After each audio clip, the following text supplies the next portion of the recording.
বাংলাদেশ নদী বাঁচাও আন্দোলনের 20তম প্রতিষ্ঠা বার্ষিকী উপলক্ষে পঞ্চগড় জেলা শাখার উদ্যোগে আজকে এই অনুষ্ঠানে সভাপতিত্ব করছেন তেঁতুলিয়া শাখার সম্মানিত সভাপতি জনাব জাহিদুল ইসলাম। আজকের অনুষ্ঠানে সভাপতিত্ব করছেন পঞ্চগড় জেলার সম্মানিত সভাপতি একেএম ফজলুর বাচ্চুভাই। উপস্থিত রয়েছেন ঠাকুরগাঁও জেলার সম্মানিত সাধারণ সম্পাদক ফারজানা আক্তার পাখি। উপস্থিত রয়েছেন কেন্দ্রীয় কমিটির সহসভাপতি আজকের অনুষ্ঠানের সম্মানিত প্রধান আলোচক ডক্টর মোহাম্মদ আনোয়ার হোসেন। উপস্থিত রয়েছেন আমাদের জাহিদুল ইসলাম ভাই, মঞ্জুর আলম সিদ্দিকী ভাই এবং আমাদের নদী বাঁচাও আন্দোলনের পঞ্চগড়, ঠাকুরগাঁও, দিনাজপুর, রংপুর, নীলফামারী জেলার প্রতিনিধিবৃন্দ এবং তেঁতুলিয়াবাসী ও প্রিয় সাংবাদিক বন্ধুগণ, আসসালামু আলাইকুম। আজ থেকে 20 বছর আগে 2005 সালের আজকের এই দিনে আমরা আশুলিয়া থেকে তেঁতুলিয়া নদী রক্ষার দাবিতে রোড মার্চ শুরু করি। সকাল 7টায় আশুলিয়া থেকে রওনা দেই। দুপুর 1টায় আমরা রংপুরে যাত্রা বিরতি করি। তৎকালীন রংপুর প্রেস ক্লাবের সভাপতি নসিব বাবু, আপনাদেরকে চিনবেন, তিনি আমাদেরকে স্বাগত জানান এবং আব্দুল কাইম ঠাকুর এডিসি তৎকালীন রংপুরের, তিনি আমাদেরকে স্বাগত জানান। আমরা তারপর চলে আসি পঞ্চগড় থেকে চলে আসি তেঁতুলিয়া। সন্ধ্যায় আমরা এখানে পৌঁছাই এই তেঁতুলিয়াতে নিচে 20 বছর আগে। এই তেঁতুলতলাতে আমরা 20 বছর আগে সন্ধ্যায় আমরা সমাবেশ করি এবং এই সমাবেশের মাধ্যমে বাংলাদেশ নদী বাঁচাও আন্দোলনের আনুষ্ঠানিক যাত্রা শুরু হয়। আমাদের প্রধান আলোচক বলে গেছেন, আমরা যদি বাংলাদেশের মানচিত্রটা আমাদের দেয়ালে টাঙ্গাই তাহলে সবার উপরে মাথায় রয়েছে তেঁতুলিয়া। বাংলাদেশের 2টা উপজেলাকে সবচেয়ে বেশি চিনে, টেকনাফ এবং তেঁতুলিয়া। আপনারা সৌভাগ্যবান যে এই আন্দোলনের সূত্রপাত হয়েছে এই তেঁতুলতলা। আমরা ওই দিন 55 জন নদী যোদ্ধা এই তেঁতুলিয়া আসছিলাম। আজকে বাংলাদেশের 450 উপর উপজেলায় আমাদের কমিটি রয়েছে, যেখানে প্রত্যেক কমিটিতে 55 জনের বেশি সদস্য রয়েছে। আজকে এই 20তম প্রতিষ্ঠা বার্ষিকী উদযাপিত হচ্ছে কক্সবাজারে। সেখানে প্রধান অতিথি রয়েছেন আমাদের কেন্দ্রীয় সহসভাপতি এবং নদী রক্ষা কমিশনের সাবেক চেয়ারম্যান ডক্টর লুৎফর রহমান ভাই। আজকে সিলেটে প্রতিষ্ঠা বার্ষিকী উদযাপিত হচ্ছে, গাইবান্ধা হচ্ছে, সদরঘাট হচ্ছে, আপনার রূপসা নদীর তীরে হচ্ছে, অর্থাৎ সারা দেশেই আজকে এই প্রতিষ্ঠা বার্ষিকী উদযাপিত হচ্ছে। কাজে আপনারা সৌভাগ্যবান, যে আন্দোলনের সূত্রপাত হয়েছিল তেঁতুলতলা, সেটা সারা দেশে ছড়াই গেছে। আজকে এখানে আমার সাংবাদিক বন্ধুগণ উপস্থিত রয়েছেন। আপনারা একটু রাগ করে হলো, অভিমান করে হলো, আপনারা আপনাদের সম্পাদকদের সাথে বলবেন যে আমরা যে নিউজ করি নদী ভিত্তিক, এই নিউজগুলো যেন 24 চাপায়। আপনারা কিন্তু এই অধিকার রাখেন। আপনারা আপনাদের অর্থাৎ আপনাদের যারা সিনিয়র স্টাফ টিউটার আছে তাদেরকে বলবেন যে ভাই আমরা যে নিউজগুলো দেই নদী কেন্দ্রিক, এই নিউজগুলো যেন 24 আসে। তাহলে কি হবে? তাহলে আমাদের সবাই উৎসাহিত হবে। তো আমরা আজকে যে উদ্দেশ্যে আমরা দাঁড়াইছি সেটা হলো নদী রক্ষার জন্য চাই রাজনৈতিক এবং প্রশাসনিক অধিকার। গত 1 নভেম্বর 25টি নিবন্ধিত রাজনৈতিক দলের নেতৃবৃন্দকে নিয়ে বাংলাদেশ সুপ্রিম কোর্ট অডিটোরিয়াম আমরা নদী কনভেনশন করি, জাতীয় নদী কনভেনশন, এবং এটা বাংলাদেশের ইতিহাসে 2য় জাতীয় নদী কনভেনশন। সেখানে বিএনপির পক্ষ থেকে ছিলেন বিএনপির স্থায়ী কমিটির সদস্য জনাব নজরুল ইসলাম খান এবং জামাত ইসলামের পক্ষ থেকে ছিলেন ডাক্তার সৈয়দ আব্দুল্লাহ মোহাম্মদ তাহের, নায়েব আমির বাংলাদেশ জামাত ইসলামী এবং অন্যান্য দলের বিভিন্ন পর্যায়ের নেতৃবৃন্দ উপস্থিত ছিলেন। আমরা তাদেরকে বলছি যে আসন্ন যে নির্বাচন হবে, আপনারা সরকারি দলে থাকেন বা বিরোধী দলে থাকেন, যেই দলে থাকেন না কেন, আপনারা যে নির্বাচনী ইশতেহার ঘোষণা করবেন, সেই নির্বাচনী ইশতেহারে যেন আমাদের মহামান্য হাইকোর্ট একটা 17 দফা নির্দেশনা দিয়েছে নদী রক্ষার দাবিতে, এবং কাকতালীয়ভাবে আমাদের নদী বাঁচাও আন্দোলনের 17 দফা এটার সাথে মিলে গেছে। আপনাদের নির্বাচনী ইশতেহারে যেন মহামান্য হাইকোর্টের দেওয়া 17 দফা নির্দেশনাকে যুক্ত করা হয়। আমি কয়েকদিন আগে জাতীয় নদী রক্ষা কমিশনের চেয়ারম্যান অফিসে দেখা করছি। জাতীয় নদী রক্ষা কমিশন, যেটা আমাদের আন্দোলনের ফসল 2013 সালে হয়, এবং 2019 সালে মহামান্য হাইকোর্ট বাংলাদেশের নদীগুলোকে জীবন্ত সত্তা হিসেবে ঘোষণা দেয়। আমরা নদী রক্ষা কমিশনের চেয়ারম্যানকে বললাম, 1.5 বছর হয়ে গেল,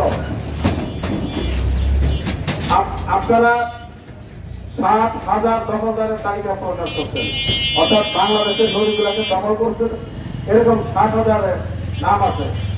তো তাদের বিরুদ্ধে কেন মামলা করতেছেন না? এবং যারা দূষণ করতেছে কেন তাদের বিরুদ্ধে মামলা করতেছেন না? আরেকটা বিষয় অত্যন্ত গুরুত্বপূর্ণ,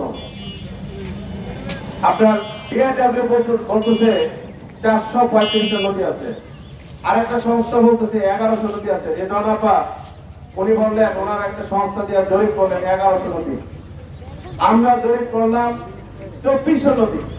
এবং সবচেয়ে বড় কথা, উজান থেকে 54টা নদী আসে নাই, উজান থেকে নদী আসছে 215টা। এমনকি আপনারা শুনলে অবাক হবেন, 16টা নদী বাংলাদেশ উৎপত্তি হয়ে ভারতে চলে গেছে। আমরা এই 54টা না, প্রায় 180টা নদীতে ওনারা বাদ দিয়েছে, সুইচ গেট করেছে, ড্যাম করেছে, প্যারেজ করেছে। এবং আমরা শুধু একটা ওই আত্রাই নদীতে একটা প্যারেজ করছি, এই জন্য ওদের মাথা ব্যথা। আমাকে গত জুলাই মাসে ভারতীয় হাই কমিশনে গিয়েছিলাম, আমাকে বলল যে আমরা একটু বাদ দিছি, তাই আপনারা আমাদের বিরুদ্ধে এত কথা বলতেছেন। চীন তো ব্রহ্মপুত্রের উপর বাদ দিচ্ছে, আপনারা কিছু বলেন না কেন? তা আমি বললাম যে আপনারা এটা নিয়ে এখন কথা বলতেছেন, আপনারা যখন বাদ দিলেন আমরা কথা বলতাম, আপনারা কোনো কর্ণপাত করলেন না, এখন দিন দিচ্ছে আপনাদের মাথা শুরু হয়ে গেছে। তো আমি পরে বললাম যে ঠিক আছে, আমরা এটা নিয়ে একটা দক্ষিণ এশিয়া একটা কনভেনশন করব, যেখানে চীন, ভারত, নেপাল, ভুটানের প্রতিনিধিরা থাকবে। তো বললো যে ঠিক আছে, আমরা আপনার প্রতি বিশ্বাস রাখি, আমরা আশ্বস্ত হলাম, আপনারা এটা প্রোগ্রাম করেন, আমরা প্রস্তুত থাকবো। তো আমরা এখন আপনারা বলতে পারেন যে আজকে 20 বছর যাবত এই নদী নিয়ে কাজ করছেন, আপনাদের অর্জনটা কি? আমাদের অর্জন এতটুকু যে আমার মতো আনোয়ার সাদাত, এখন হাজার হাজার আনোয়ার সাদাতের জন্ম হয়েছে, যারা নদী নিয়ে চিন্তা করতেছে। আপনারা এই ঢাকার ভূমিকম্পের কথা বলতেছেন, আপনারা যারা একটু হান্নান সারা মতন যারা বয়স্ক, 50 বছর আগে যারা ঢাকা গিয়েছেন, তারা দেখেছেন যে 20-30 ফুট নিচে থেকে কুয়ো থেকে পানি আসতো। হ্যাঁ, আজকে সেই পানি চলে গেছে 450 ফিটের নিচে। আমরা বলছি যে আমাদের যে বৃষ্টির পানিটা আসে এবং উজান থেকে যে পানি আসে, এটা যদি রিফিলিং করা যায়, রিচার্জ করা যায়, অর্থাৎ আবার এটা নিচে পাঠানো যায়, তাহলে এটা কয়েক বছরে 4 থেকে 5 বছরে আবার এটা কিন্তু রিচার্জ হয়ে যাবে। অর্থাৎ আমরা মোটামুটি আমরা গবেষণা করে দিচ্ছি। আমাদের একজন গবেষক আছেন ডক্টর কর্নেল আনোয়ার, উনি গবেষণা করে দেখাইছেন যে আমরা যদি পানি রিচার্জ করি, মাটির নিচে আমরা পাঠাই দিই পানিটা, বৃষ্টির পানি এবং উজানের পানি, তাহলে আগামী 4-5 বছরে আবার পানি রিচার্জ হয়ে যাবে। আমরা বাংলাদেশটাকে নষ্ট করছি ডিপ টিউবের মাধ্যমে, আমরা যে পরিমাণ পানি উত্তোলন করছি, এটা ভয়াবহ একটা অবস্থা। আমরা এই চীনের এম্বাসিতে আমরা চিঠি দিয়েছি যে আপনারা এই তিস্তা মহাপরিকল্পনা অবিলম্বে বাস্তবায়ন করুন। শুধু তিস্তায় না, এই যে অভিন্ন যে নদী, অভিন্ন যে প্রায় 200 নদী, এই 200 নদীর উপর আপনারা এরকম তিস্তার মতো মহাপরিকল্পনা তৈরি করুন। নচেত এই দেশ বাঁচবে না, এই দেশের কৃষি শিল্প কিছুই বাঁচবে না। আমরা বলি পানির অপর নাম জীবন। ভাই পানির অপর নাম শুধু জীবন না, এখন আপনার কি বলবো যে জীবনের অপর নাম পানি, এটার সাথে সম্পৃক্ত না, কৃষির সাথে পানির সম্পর্ক, শিল্পের সাথে জড়িত, সবকিছুর উপর জড়িত। এমনকি এই ভূমিকম্পের কারণ ঢাকা কিন্তু ভূমিকম্প প্রবণ এলাকা নয়, কিন্তু কেন ঢাকায় ভূমিকম্প হচ্ছে? আপনার পানির স্তর নিচে নেমে গেছে, বরেন্দ্র অঞ্চলে পানির স্তর নিচে নেমে গেছে। কাজে এই অঞ্চলে পানি নিচে রিচার্জ করতে হবে। আমাদের একসময় 16 লক্ষ দিঘি এবং পুকুর ছিল, এখন তার সংখ্যা চলে আসছে 10 লক্ষ নিচে। আমরা বলছি এই 10 লক্ষ দিঘি পুকুর গুলাকে, জলাশয় গুলাকে আপনার খনন করা হোক, এটার জন্য যথেষ্ট বরাদ্দ দেওয়া যায়। আপনার একটা পদ্মা ব্রিজ করা হয়েছে, যে পরিমাণ দুর্নীতি হয়েছে সেই পরিমাণ এই দুর্নীতির একটা অংশ দিয়ে এই দেশের 10 লক্ষ পুকুর গুলাকে খনন করা যায়। এই যে আপনার তেঁতুলিয়ার ব্যারন নদী, গুবরা নদী, বেলসা নদী, এগুলো শুষ্ক মৌসুমে একেবারে শুকিয়ে যায়। আমরা বলছি, এবং আপনারা অবাক হবে যে পঞ্চগড়ে কিন্তু বেশ কিছু নদী আসছে। আমরা বলছি যে এই নদীগুলোকে খননের মাধ্যমে, পরিকল্পিত খননের মাধ্যমে এখানে পানি রাখার ব্যবস্থা করতে হবে। আন্নান সাহেব বলে গেছেন যে তার ছোটবেলায় তিনি মহানন্দতে মাছ ধরছেন। এই প্রজন্মের আলামিনরা আছে, এই আলামিনরা বিশ্বাস করবে না আন্নান স্যারের কথা, যে আন্নান স্যার কি বলে এগুলো। এই নদীতে আবার কিসের মাছ ছিল? এই ব্যারাং নদীতে কিসের মাছ ছিল? ব্যারাং নদীতে গোসল করছে, কিসের গোসল করছে? এখানে কোথায় পানি? এখানে অথচ একসময় পানি ছিল। কাজে আমরা যে কথা আজকে বলতে চাই, আমাদের সমাজ অর্জন তখনই সম্ভব হবে কখন? যখন দেখব যে আমাদের রাজনীতিবিদরা তাদের নির্বাচন ইশতেহারে এই হাইকোর্টের রায়কে, হাইকোর্টের নির্দেশনাকে যুক্ত করছে, এবং পরবর্তীতে তারা যে দলে যাবে, সরকারি দলে হোক বেসরকারি দলে হোক, তারা নদী নিয়ে চিৎকার করবে, নদী নিয়ে একটা কথা বলবে। আরে ভাই, আপনি রাজনীতি করবেন, যদি নদী না থাকে, পরিবেশ না থাকে, কিসের রাজনীতি করবেন?